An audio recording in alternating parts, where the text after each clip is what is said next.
Also, setting the stress test at the Bank of Canada's current 5-year rate serves to imply that the government's intention was to favor the big banks over smaller lenders.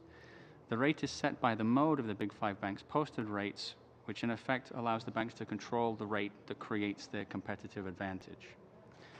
An important contextual note: while many of the non-traditional bank lenders do not fall within OSFI's regulatory purview, it would be incorrect to suggest they are not regulated.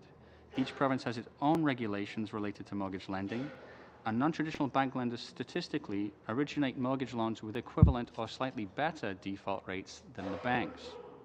For Canadian mortgage consumers, non-traditional bank lenders play an invaluable and necessary role in a competitive marketplace. As the committee is probably very well aware, as of November 30th, all mortgages submitted for inclusion in portfolio insurance are now subject to the same stress test as high-ratio insured mortgages, and many important categories have also been made ineligible. These changes disproportionately impact non-traditional bank lenders who rely upon the portfolio insurance mechanism for liquidity and ease of access to capital.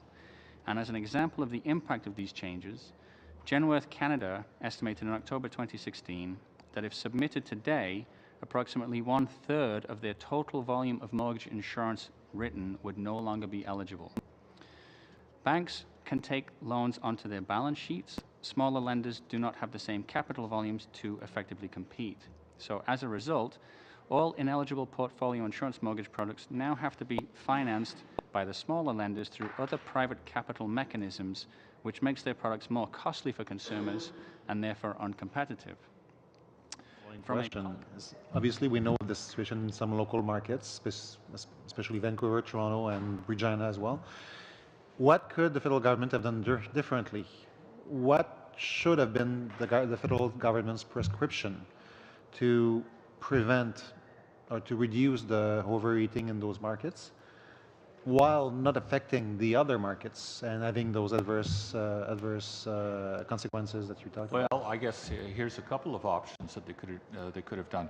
If they're concerned about liquidity, too much liquidity in the marketplace, how about increasing the qualifying rate on the 70% of the market that is conventional mortgages below 80%?